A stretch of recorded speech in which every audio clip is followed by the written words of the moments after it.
The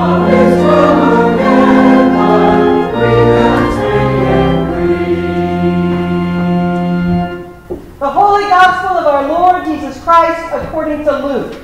Glory to you, Lord Christ. Please be seated. On this day of holy baptism, before I read the gospel lesson today, I want to ask you some questions to think about as you hear the gospel. Where are you headed? What is the direction of your life's journey? Who are your traveling companions? And what are you using for a GPS?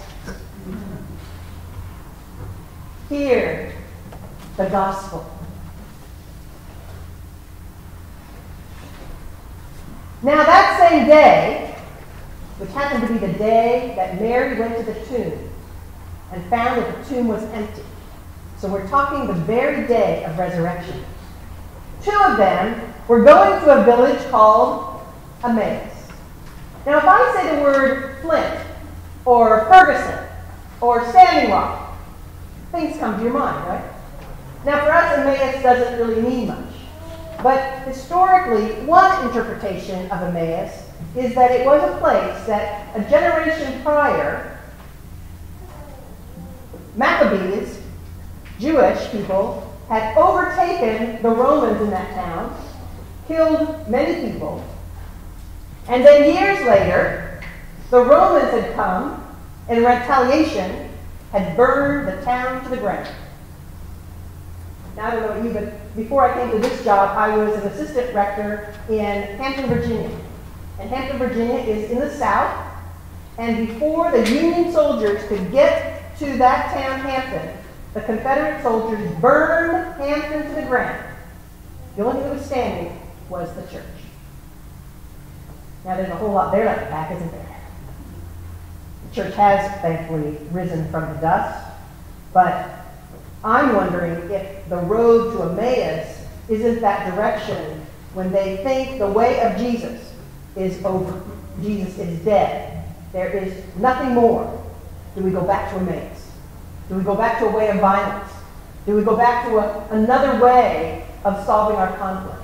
And so they were headed back 7 miles from Jerusalem to Emmaus. How many miles? 7. They were walking 7 miles. And talking with each other about all the things that had happened. What do you think some of the things they were talking about? What had just happened? Crucified. What else? What might they be saying? If you were the two walking from Jerusalem, what would you be talking about? Pardon? What do we do now? Pardon? Where is he? He had said he would rise. Where is he? He's dead. Pardon? You wonder if they're talking about their own fears?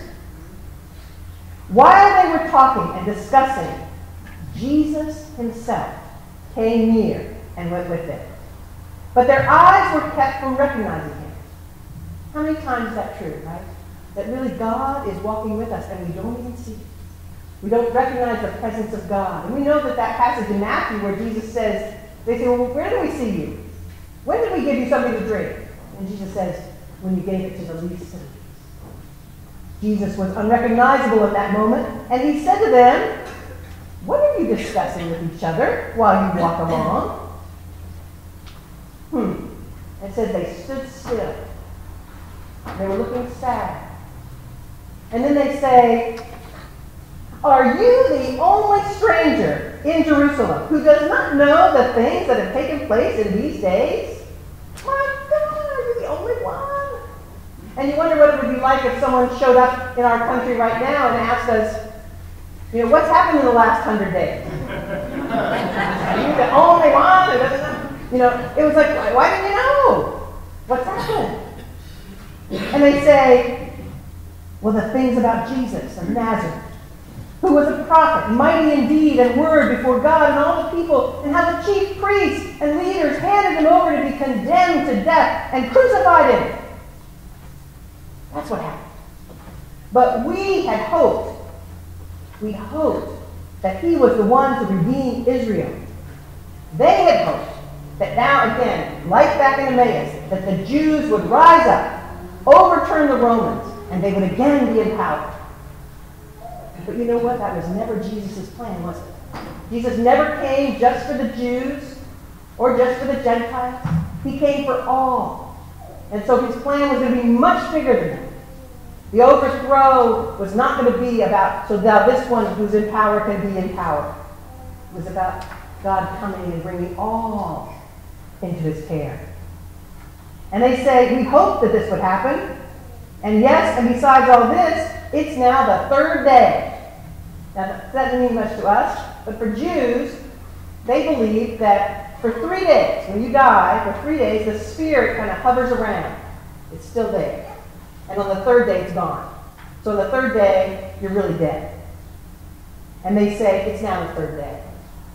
So there's no hope.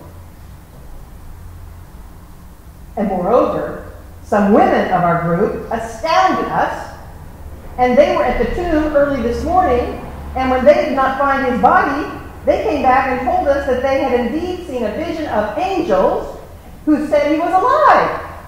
What?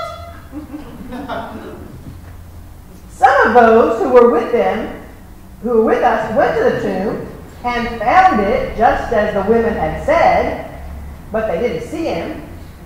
They leave out the little bit here that's in the other chapter that says, and the men believed it was an idle tale. You see, women in those days were not allowed to testify legally. Women had no voice. They were literally property. Thanks be to God for Mackenzie, that she's going to have a voice in this world. That women did not have a voice. And when the women came and said they'd seen a vision that Jesus was alive, the men didn't believe. And then he said to them, oh, how foolish you are, and how slow of heart to believe all that the prophets have declared. Was it not necessary that the Messiah should suffer and enter into glory? And then, beginning with Moses and all the prophets, he interpreted to them the things about himself in the Scriptures. Now, this is a little teaser for the Bible class following church today. But beginning with Moses, I'm going to need someone later to wrap this up, but, beginning with Moses, here, hold that there. Okay, that's beginning with Moses. And this, I'm not going to roll the whole thing. It goes all the way out the door. It's the story of the Bible. And so you've got Exodus and Jeremiah and Hezekiah, Ezekiel, and Amos. And he goes through the whole thing. He's telling them about how God was present in that time. How God was there speaking through the prophets, drawing all people into himself. And so here you have the history. It was the longest Bible study that anybody ever had. And as they came near the village, Emmaus, to which they were going, he walked on ahead, as if he were going to go on. But they urged him strongly, saying, stay with us. Stay with us. That's some of the nicest words in the Bible. Stay with us. We want more of Jesus. They didn't know it was Jesus yet. They just knew there was somebody that they wanted to spend time with. Have you ever had somebody like that in your life where you don't want them to leave at the end of the night? You don't want them to get in the car and go away. You say, can you stay a little longer? They want a little more time. Stay with us. And I couldn't help but think, stay with us, how that's sort of like stand by me. And you all don't know this, but when my father was dying a couple years ago, when I came back after my father died, this church, at the end of the service, started singing Stand By Me. And I had never felt so... Pardon? Lean on me. Sorry. Lean on me. Saying, you get it. Lean on me. But that sense that we're not alone. And even when someone's not near, not there, present, they're there. Because the church couldn't be with me down in Virginia, but the church was with me. Stay with us. The evening and day is nearly over, so he went in to stay with them. And when he was at the table with them, and this is what's interesting, they've invited him Jesus is the guest, but here he becomes the host. And it says, he took the bread, blessed, and broke it, and gave it to them. What does that remind you? Pardon? The Last Supper. It was the Last Supper.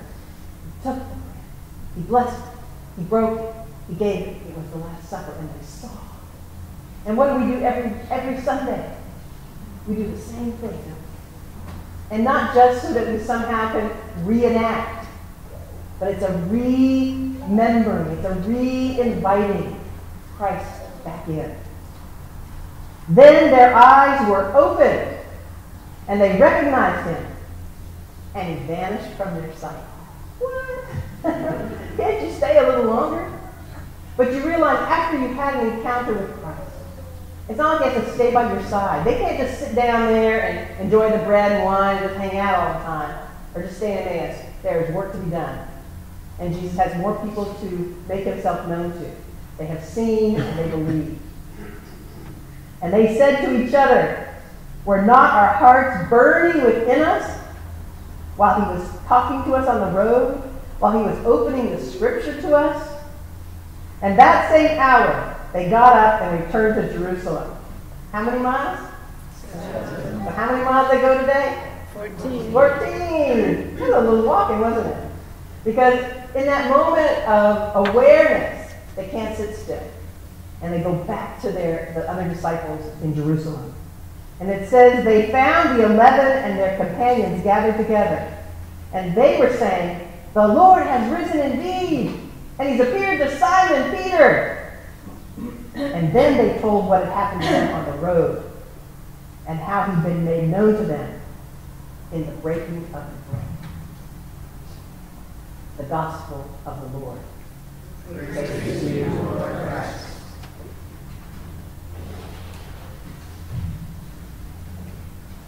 Where are you headed? Where's the journey?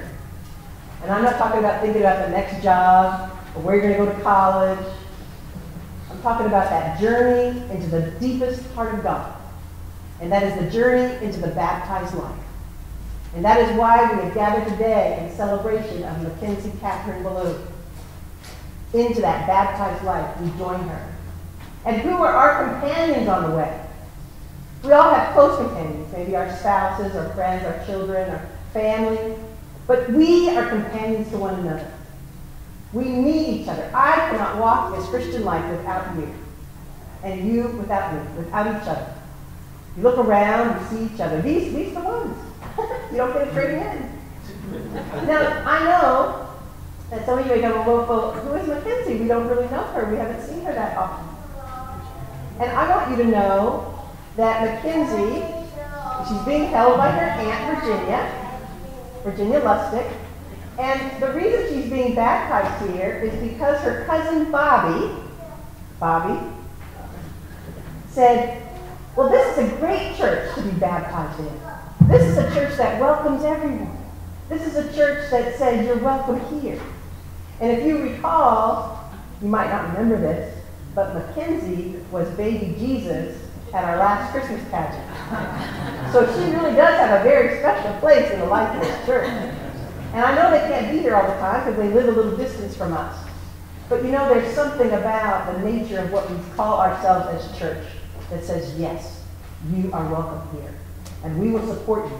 And when you can be here, we will do everything we can in our power to support you. And when you're far away, we will pray for you. And we will be that family here for you. And so today we will make those promises to stand with Mackenzie in her life of faith, for her to go in to that baptized life. And what will be the GPS that she has? Who knows what kind of electronics she'll have by the time she gets it. It really will be like a Jetsons, you know. She'll just get on and say, take me here. Away they go. As in the scripture, it was the scripture. They opened it up. Don't neglect to study the scripture. And today Teresa's going to lead us in Bible 101. So after coffee, you can come back and learn a little more. Read your Bible. Let God open it up so you understand the whole mind and heart of God. Take the sacraments. Take the body and blood of Christ. Participate in the baptism, in the sacraments of the church. They are not just ritual that we do. They are the hidden truths of God revealed in concrete action. Be in community. Don't just come to church on Sunday. Be with each other. Connect with each other. Share your life with one another. We walk this life together. And finally, what will be the marks of this faith that you are on? That you're on the right way. I don't know about you, but when I use my GPS, sometimes it doesn't always take the right way, and sometimes it doesn't seem right. How are you going to know you're going the right way? Well, one of the marks here is it says, they were in one place, and when they became aware of Christ, they turned around and went back to that place of mission. And I think what we have to remember about our faith is it's not just a private faith. It is a personal faith, but it is a one that we share with one another. The world now, more than ever in my lifetime, needs the voice of the Christian church. A voice that says we will be people of healing. We will be people of inclusion, not only of the people, but of the earth. But that is what we are called to. And so now, as we prepare to celebrate the baptism of Mackenzie, we join her in reaffirming that we are on a journey deeper into our own baptism life. That we will do it together, and that we will keep our GPS on. Amen.